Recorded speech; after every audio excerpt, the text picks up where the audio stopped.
Dylan George, and I will be your affirmative speaker. Thank you all so much for judging today. And my name is Evan Lopez, and I'll be your negative speaker today. Thank you all very much for being able to judge. All right, and before we get started with the round, we would love to know more about each of you and about your judging philosophy so we could debate this round according to your preferences to the best of our abilities. So if we want to start with maybe alphabetical by last name and hear from each of you, we'd appreciate that. Okay, I'll go first. Can you hear me? Yep. Okay. My name is Shannon Meadow. I'm an experienced judge. Both of my boys competed in NCFCA for many years, and my daughter has been in Stoa for a couple of years. I like to see clash, clear delineation of ideas. I don't like rounds that devolve into a fight over definitions. The best way to deal with definitions is both of you give me your definition and I will sort it out.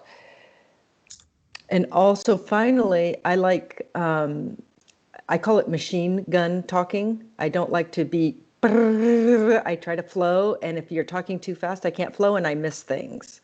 So slowing down for me is a good thing. Thank you. All right. Thank you. I think I'm next. I'm Tali Sneed. I'm very excited to judge today. I'm an alumni. I competed in Stoa for 4 years. All 4 years I did LD and 2 years I did Parley. I'm looking forward to see how you guys debate this resolution. My biggest focus is going to be the value. Don't forget your value. This is values debate. We want to remember that. I'm just super excited to hear what you have to say. All right, thanks. And I believe last we have Mr. Woodall. Hey everyone, I'm Sam Waddell. Like Tali, I'm an alumni or alumnus. I competed in policy debate and parliamentary debate. I'm super proud of you guys for making it this far, and I know this round is going to be a blast. I'm excited to judge.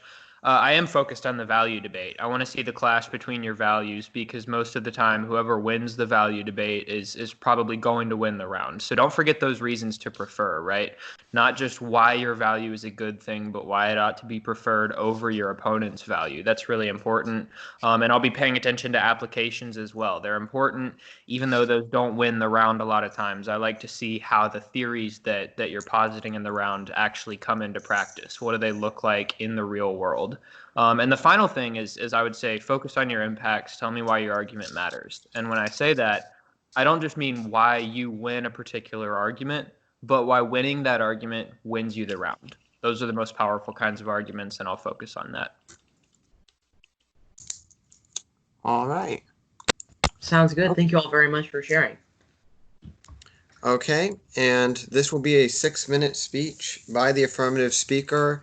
And I'm going to assume the judges are ready. And Evan? Yeah, so anytime that you're about to start speaking, I'm just going to keep myself on mute, and you can assume that I'm ready, just so I don't have to go through the process of unmuting and then muting again, just so we can save some time. Okay, cool. I will do that as well. All right, then. Let's get started. E pluribus unum. Out of many, one. You may have heard this phrase before. It appears on much of our currency and national symbols, and was in fact the unofficial motto of the United States up until the 50s. This goes to show how important the idea of assimilation was to our founding fathers. In fact, George Washington, in a letter to John Adams, wrote, and I quote, "By an intermixture with our people, they or their descendants get assimilated to our customs, measures, laws, in a word, soon become one people," unquote. This is a good explanation of the idea behind E pluribus unum. And because I agree with this idea, and the basis upon which our country was founded, and I stand resolved, culture ought to value assimilation over multiculturalism. But first, we need to start off with some definitions. First, culture you can define as a set of ideas, beliefs, and ways of behaving of a particular organization or group of people. That's from Macmillan Dictionary. Assimilation as the process of becoming part of a community or culture. That's also from Macmillan Dictionary. And finally, multiculturalism as the presence of, or support for the presence of, several distinct cultural or ethnic groups within a society. That's from Oxford Dictionary. Now, I want to give one point of resolutional analysis for this debate round, which you can tag as culture as actor. Culture as actor. The culture, not the government or any other institution, is specified as the actor in the resolution. So we should only be looking at the effects of culture's valuation of assimilation or multiculturalism. And this would include looking at both the dominant culture and the minority culture as well. Now, I want to provide a value that is a weighing mechanism for this debate round, which you can tag as prosperity. Again, prosperity. Now, prosperity basically means the overall well-being of a particular society, which is usually brought about by societal stability, economic growth, individual well-being, etc. This is the ultimate goal of society in general, to prosper. And it's also the goal of immigrants who come to this country hoping for a better life, so it's relevant to this resolution. So given this, we ought to value the ideology that, after weighing the pros and cons, would lead to the most prosperity. Now, let's get to my contentions. That is the reasons I believe assimilation best achieves this value. Contention 1 you can tag as assimilation creates prosperity. Again, assimilation creates prosperity. When we're all united under the same principles and practices with the same goals in mind, we work better together, and this leads to prosperity. It's the age-old principle that two oxen working together can pull more than what each individual one can pull. And we see that this principle has been manifested in my first example, which you can tag as the United States. The United States. Now, as I stated briefly in my opening statement, the founders of the country held assimilation in a very high regard. They warned us that unity, not diversity, would be our strength, and that without a shared identity, America would fail. I already mentioned in my opening statement how George Washington certainly thought so. Alexander Hamilton also said that our safety depends on uniformity of principles and habits, and on the exemption of the citizens from foreign bias and prejudice. This was a common view among our founders. Ultimately, they believed assimilation is vital to American strength and prosperity. And so we see the impact here is that because our nation was built on the idea of assimilation around common principles and practices, we have the prosperity we see in America today, the greatest nation in the world. Now, let's move on to my second contention, which you can tag as U.S. immigrants lifted out of poverty. U.S. immigrants lifted out of poverty. This effect is so real that when children are immersed and thus assimilated to a culture via the public school system, the parents are inspired to assimilate as well. According to Kaylee McGee, 2019, writing for the Washington Examiner, and I quote, "I grew up near Dearborn, Michigan, the Arab American capital of the nation. I know from experience and months of reporting that the children of these migrants are often more successful than their parents because they are forced to learn English and basic civics in the public education system. In many cases, their success inspires their parents to follow suit and take ESL classes so that they too can one day become citizens," unquote.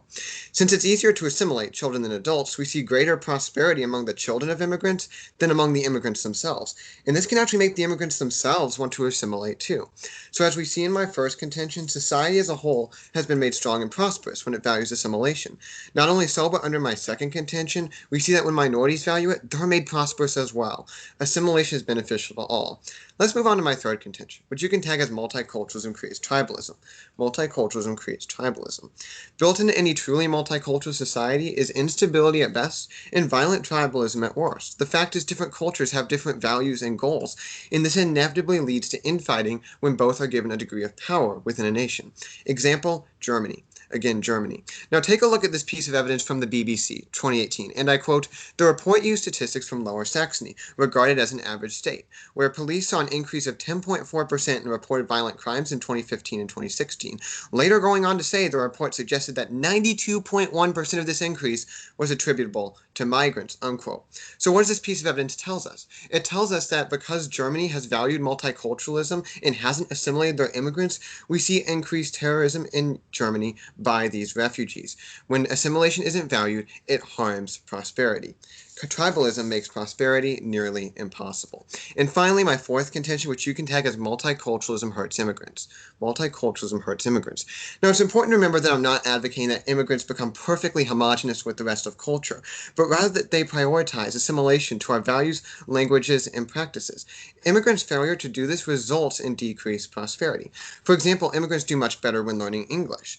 But do you know what greatly discourages immigrants from learning English? Well, living with other immigrants. This is confirmed in a study conducted by two researchers for Purdue University. Now, again, I'm not saying we should break up every ethnic enclave and force integration. What I am saying is that when immigrants are encouraged to live this way, when multiculturalism is valued, it hurts immigrants. It's undeniable that immigrants do worse when they remain multicultural, but better when they assimilate. And when we have more immigrants prospering, society as a whole is made more prosperous. So whether you're looking at the dominant or the minority, assimilation is the best thing for you to value if you're looking to live in a prosperous society, and so I urge an affirmative ballot. Thank you. All right. This is going to be a 3-minute cross-examination. I assume that you're ready, Noah? Or excuse me, Dylan? Yep. All right, then let's go ahead and get started. In a culture that values assimilation, can there be a presence of different distinct cultural identities at the same time? Absolutely. All right, so even if assimilation is valued by a culture, or like for example, the dominant culture, there can still be a bunch of minority cultures that are distinct from the dominant culture, right?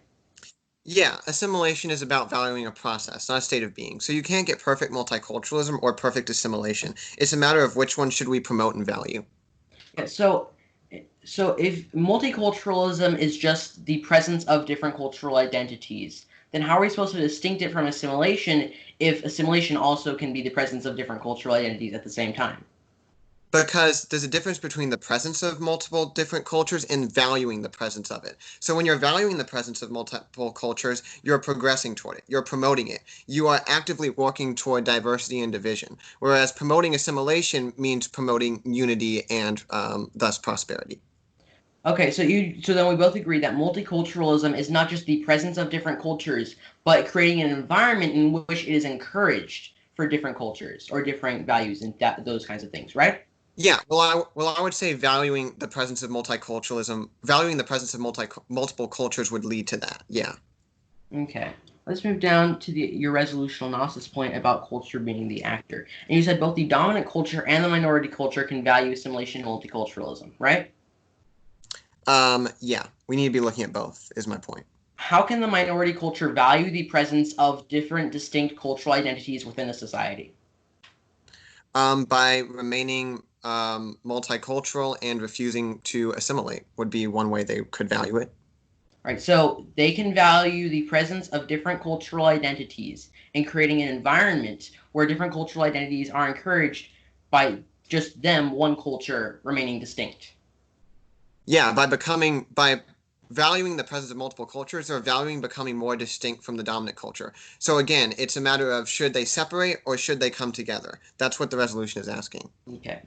Next, you talked about your value of well-being. You talked about the well-being of a society and also the well-being of an individual, correct? Yeah, well, what I meant was that the well-being of a society can be determined by the well-being of individuals in it. So by looking at the overall prosperity, we have to look at the individuals and their individual prosperity, correct? Sure, I think that's a fair thing to do. Okay. And so next you talked about the United States. So you talked about the United States back when the founding fathers first created the nation. So are you saying that the United States back then was assimilative or that right now it is assimilative? I believe our foundations were upon assimilation, and those have continued to this day. Like, we have a lot of foundations as America, we're a pretty young country, that have still continued to this day. All right. No further questions. I'll be taking a little bit of prep time as well.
Okay. Stopping prep time. 1 minute used and 2 minutes remaining.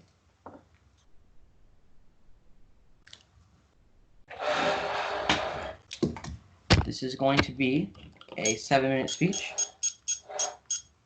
I'm going to assume that all my judges as well as my opponent are ready. And with that, we can go ahead and get started. While talking about the benefit to an individual when they choose to assimilate is all well and good, when we take a step back and analyze the resolution in its entirety, we must come to one conclusion: that multiculturalism must be valued by the culture in order to create prosperity for the individual. And to understand why this is the case, I'm going to go through, respond to the points that were made in the last speech, as well as bring up a few new points of my own. But before I do that, I want to get into one quick resolutional analysis point, or go into the framework of the round, going to his resolutional analysis point about how culture is the actor. I have one response / clarification point. I don't necessarily disagree with the idea of the culture being the actor, but I want to make one extremely important clarification point, and that is group versus individual. Again, group versus individual. Dylan's own definition of culture was talking about the beliefs and distinctive values or behaviors of a societal group, and he talked about the group specifically. And that's extremely important because it means that we have to talk about decisions that are made by the group as a whole, not just by one individual. And why is that important? It's important because it means that we have to talk about when the resolution says culture is valuing assimilation, it means the overall group is valuing assimilation.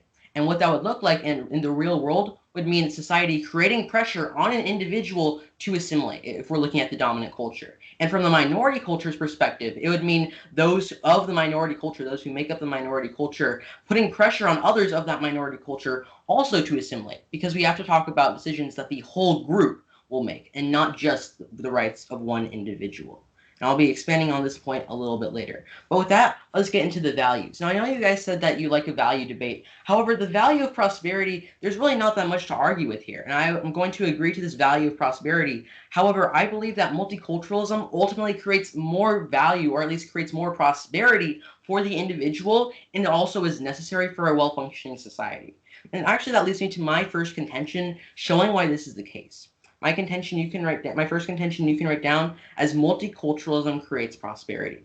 Again, it creates prosperity. And it's very simple. You see, we clarified in cross-examination that multiculturalism was not just a state of being, where you have different cultures that just exist. It is an environment where there are active choices made by the group, made by the culture to strive towards the support of different distinct cultures. Why is that important? It's important because we're talking about an environment where all people of all cultures with all different values are all included in the group and are all valued equally regardless of what their culture is. And that's extremely important because when you have that sense of inclusion on the part of for the individual, it actually creates more well-being for them as they integrate into the rest of society. And that's actually played out across in our own world in Canada. My first application is Canada. Now, before I get into understanding multiculturalism and how it relates to Canada, I want to get into one basic point, and that's subpoint A of basic requirements. Again, basic requirements. Now, the resolution. Now, as Dylan talked about in cross-examination, you can't have 100% multiculturalism nor 100% assimilation. So instead, we talk about what is valued more. So in a society that values multiculturalism more, there are still basic standards of assimilation that can be had for citizenship. For example, in Canada, you have to be able to provide language results in order to join the country as a full citizen.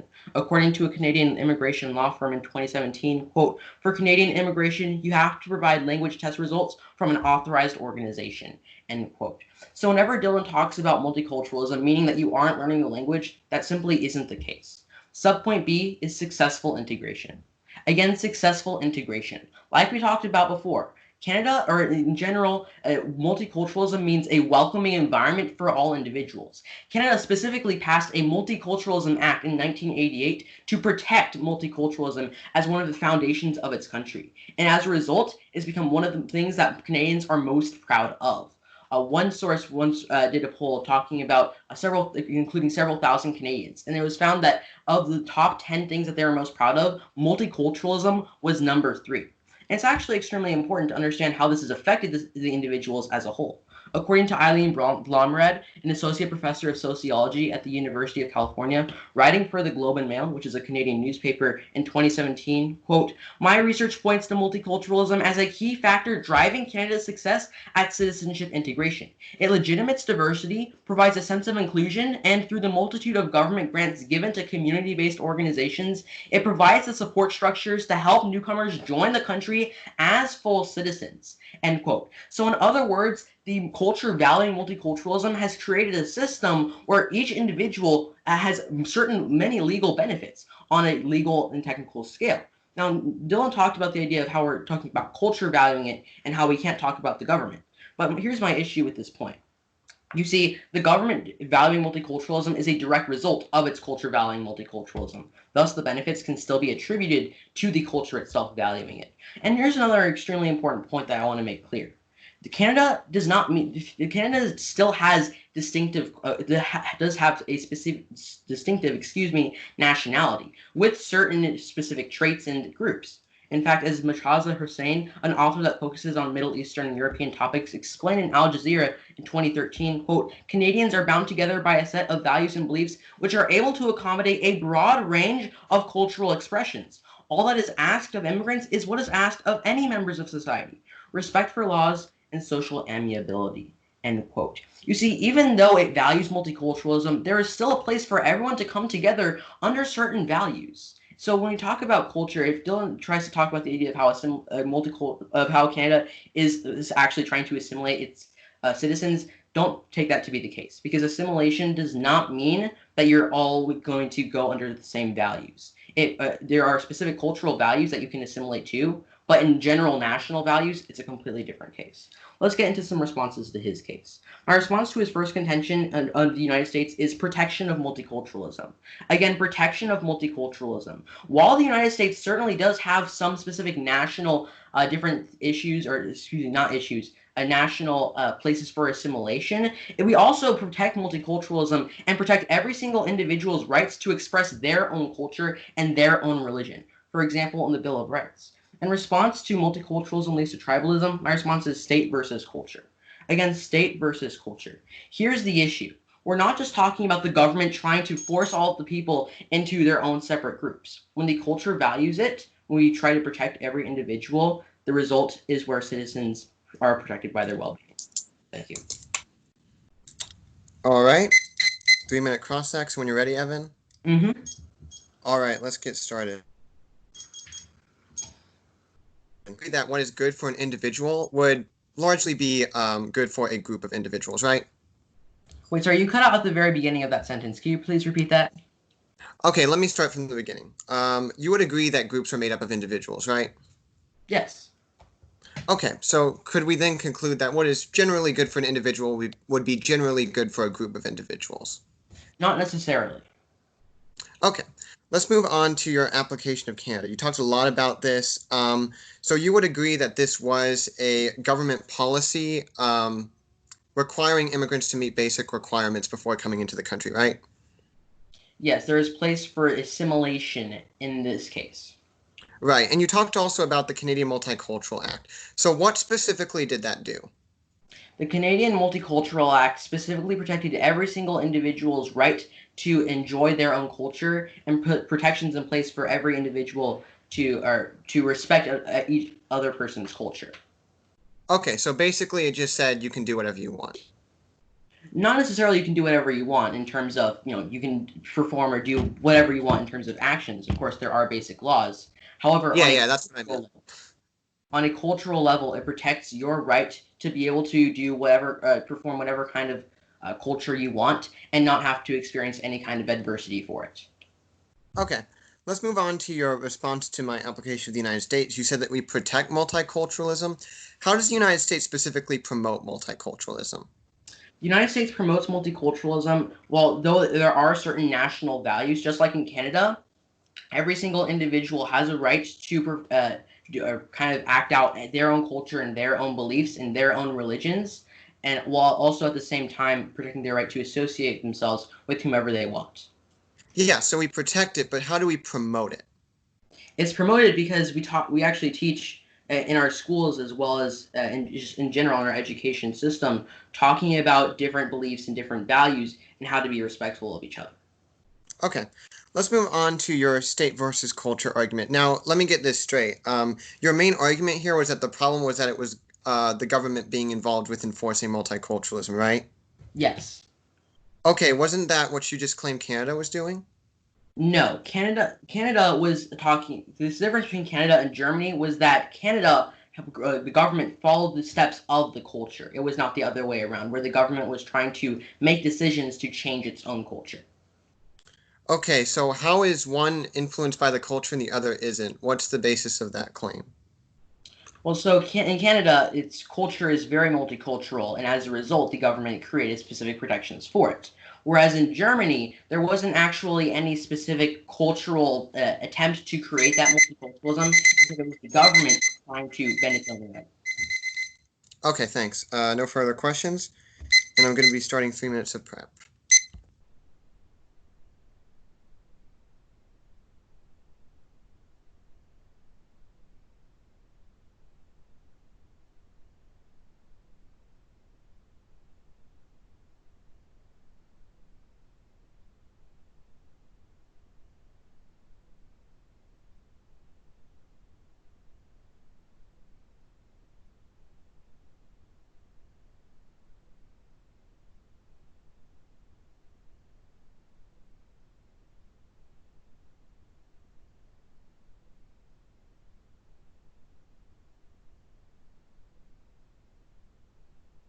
All right, I've stopped my prep time. I have 2 minutes and 20 seconds left. And I'm going to assume that everybody's ready and go ahead and get started. William McKinley said, "The mission of the United States is one of benevolent assimilation.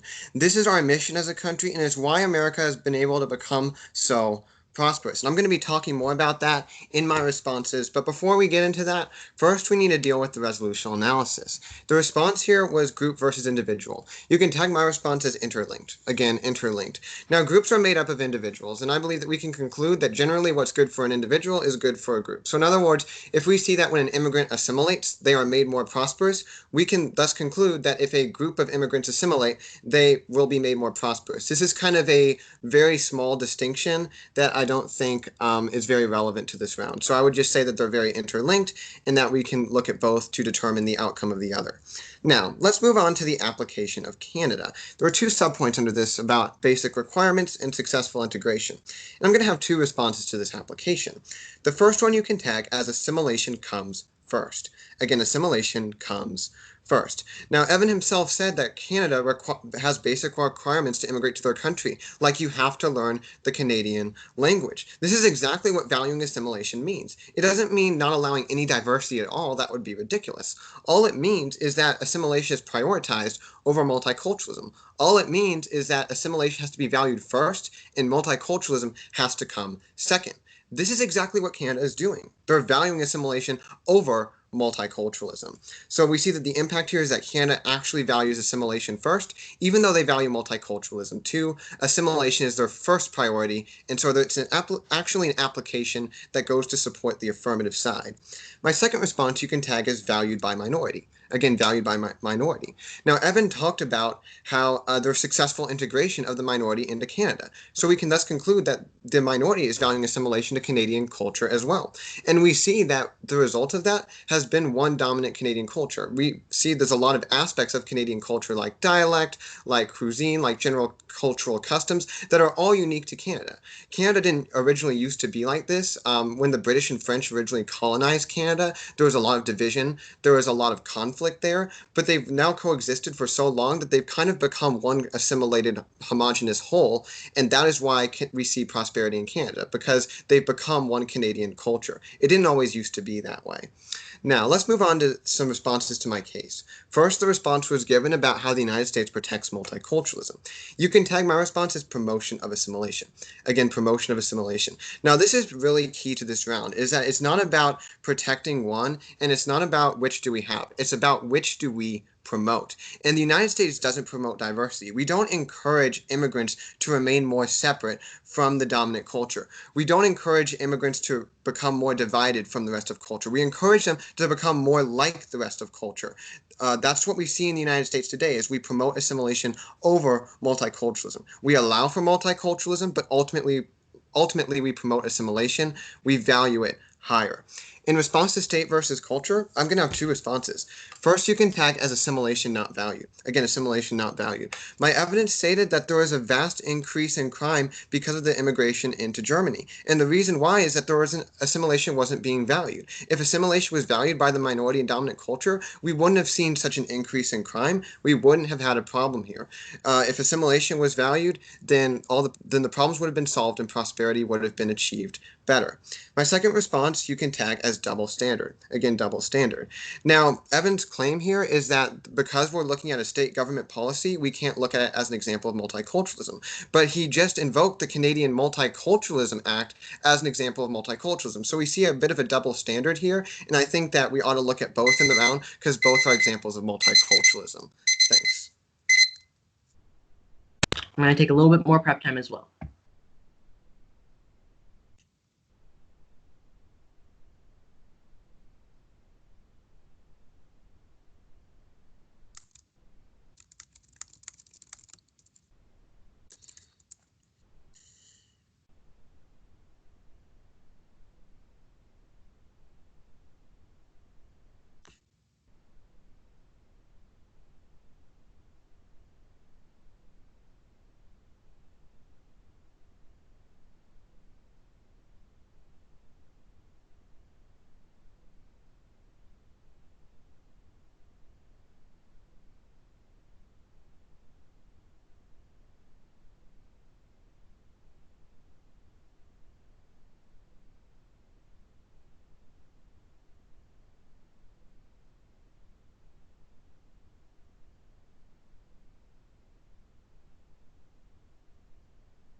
No further prep time needed. I'm going to assume that my opponent and all my judges are ready. With that, we can go ahead and get started. Because all of the benefits of assimilation can be had while multiculturalism is still valued more, I support a negative ballot. I want to go through and boil down some of the most basic argument, or boil down the most important arguments to a couple of basic points. But before I do that, I want to go through and respond to all the points that are made in the last speech before presenting some voting issues. Starting off with the idea of interlinked. And I essentially said that there's no real difference between the group valuing it versus the individual because we talk about what benefits them more at the same time. I have one response, and that is pressure on individual. Again, pressure on individual. Now, the importance of the important distinction between the group valuing it and the individual valuing it is it's because when the group values it, it means even if one individual doesn't want to, there is pressure on that individual to go with the group. Because otherwise, if the group is split off, then it's actually just a bunch of individuals in the first place. So when we look at the group valuing multiculturalism or the group valuing assimilation, what it looks like is the group or the environment that is created is one where you assimilate or, well, you're not treated the same. You're not treated equally. And that is not prosperity.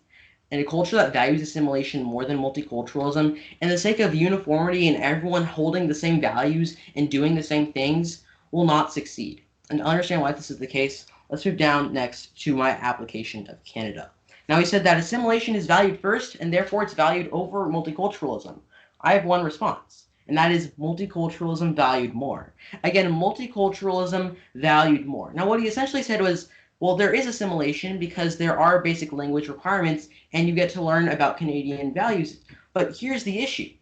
There are basic standards for assimilation. It does not mean that because assimilation exists, it's somehow valued more than multiculturalism. I agree. There are basic standards of assimilation that are necessary for society to function.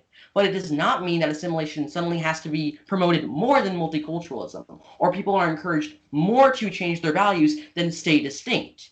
Yes, I agree. People should change some basic behaviors or learn some kind of basic language. That does not mean that multiculturalism can't be valued more than assimilation. That's the key word here. It's over. Multiculturalism over assimilation. Valuing multiculturalism over assimilation, like in Canada, where they have specific protections for it, you can gain all of the benefits. All of the benefits of people being able to understand and communicate with one another while still retaining different values and retaining different distinct cultures. Next, move on to his second response. He talked about how it's valued by the minority. And essentially he said that, well, they adopted Canadian values because they do have a specific Canadian culture. I have two responses. My first response is not in conflict. Again, not in conflict. Yes, a Canadian or minority cultures can adopt some basic Canadian traits. Like, for example, hockey is a very big Canadian thing. So if someone goes to Canada and they start to enjoy hockey, it doesn't mean that they've assimilated and suddenly they've become more like the rest of everybody else and lost their culture. It doesn't work that way. Assimilating to a new thing, assimilating to a new culture, being in conflict with multiculturalism means that you have to become less like your old self and more like your new self. Adding something onto your past culture and still having a distinct culture and all their distinct values does not mean you're actually in conflict with each other. My second response is distinct cultures. Again, distinct cultures. Now this goes back to the idea of how multiculturalism is still valued over assimilation in Canada. There are very distinct cultures, and yes, while people get to learn how to get along with each other, they do so in spite of their differences. That's what it looks like whenever a culture values multiculturalism, or it creates an environment where multiculturalism is encouraged. In fact, according to Canada's government itself, the Citizenship and Immigration Canada, which is created to link immigration services with citizenship registration, they said, quote, Canadian multiculturalism is fundamental to our belief that all citizens are equal. Multiculturalism ensures that all citizens can keep their identities, can take pride in their ancestry, and have a sense of belonging. Acceptance gives Canadians a feeling of security and self-confidence, making them more open to and accepting of diverse cultures. End quote. You can get along with each other even if you don't assimilate to the same basic values. It simply doesn't work that way. And if Dylan tries to tell you otherwise, I'll point you back to this example of Canada, where the exact opposite is the case. Let's move down onto the United States. And he essentially said, we promote them to become similar to us. I have two responses. My first response is multiculturalism promoted more. Again, multiculturalism promoted more. Once again, I agree. Immigrants are encouraged to take on some basic United States traits, like, for example, speaking English. That's not an example of suddenly assimilation being valued more than multiculturalism. In our own education systems, multiculturalism and the idea of accepting people of differing values, differing heritages, is put as one of the most forefront aspects of our society. My second response is actually my first voting issue, and that is individual's choice.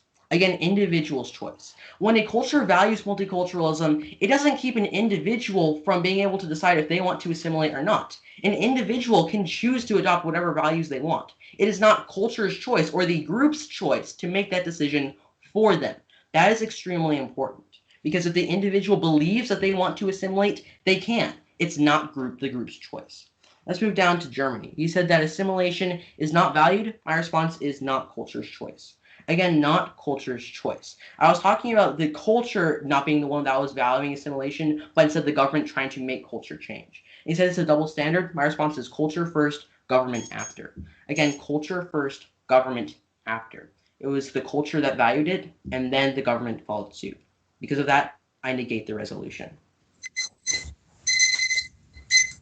All right, I'm going to be using my last 2 minutes and 20 seconds of prep time. And I'll turn off my mic so you don't have to hear the ugly sound of my timer.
All right, I'm going to start my prep time.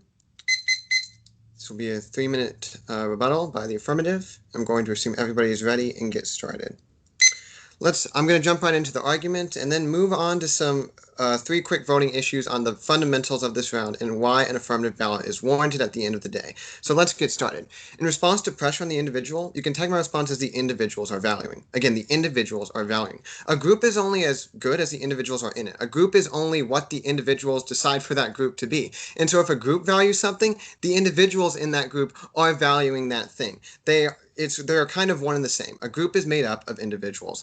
In response to multiculturalism valued more, in response to Canada, you can tag my response as values and language come first. Again, values and language come first. Remember, what is a culture? It's a set of ideas, beliefs, and ways of behaving. And Canada prioritizes your assimilation to these before diversity, and that's why they're able to succeed. They value assimilation more. In response to not in conflict and distinct culture, you can tag my responses again, valued over. The immigrants coming to Canada are valuing assimilation to Canadian values and Canadian language before retaining their own culture. That's exactly what valuing assimilation over multiculturalism means and entails.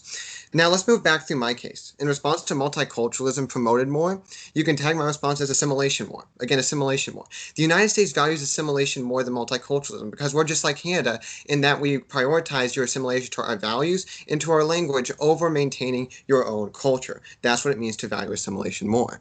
In response to individuals' choice, you can tag my response as what should they choose? Again, what should they choose? The question of the resolution is asking us what would be the good choice for that individual to make. Should individuals or groups of individuals value assimilation, or should they value multiculturalism? What would be the best choice to reach the value of prosperity? Now, in response to Germany, the response were given of not culture's choice and culture first. You can tag my response as culture was choosing. Again, culture was choosing. The dominant culture was choosing to let these people remain multicultural and not assimilate them. And the minority culture was choosing to retain their own culture and not assimilate to German values and language. And as a result, we saw great conflict break out in Germany and even throughout all of Europe as a result of that. Now, let's move on to 3 quick voting issues. The first one you can tag as protection is not promotion. Again, protection is not promotion. And this is a fundamental flaw of the negatives case, is that protecting multiculturalism is not promoting multiculturalism, is not valuing multiculturalism. We can protect multiculturalism while valuing assimilation. My second voting issue you can tag as dropped arguments. Again, dropped arguments. My second and fourth contentions for my first speech were completely dropped by the negative, and so these flow to the affirmative. And we see the impact here is concrete benefits. Again, concrete benefits. I've successfully proven with these contentions that assimilation has concrete benefits when the minority takes them on. And my third voting issue can tag as no proven harm. Again, no proven harm. The negative never had a contention on how assimilation harms prosperity. And therefore, we conclude that because I've proven assimilation helps prosperity and Evan has never proven that it harms prosperity, an affirmative ballot is absolutely warranted at the end of the day. Thank you. Good job, Dylan. Good job, Evan. That was a great finals. And thank you all so much for judging. Absolutely. Thanks, guys. I really enjoyed it. Well done, guys.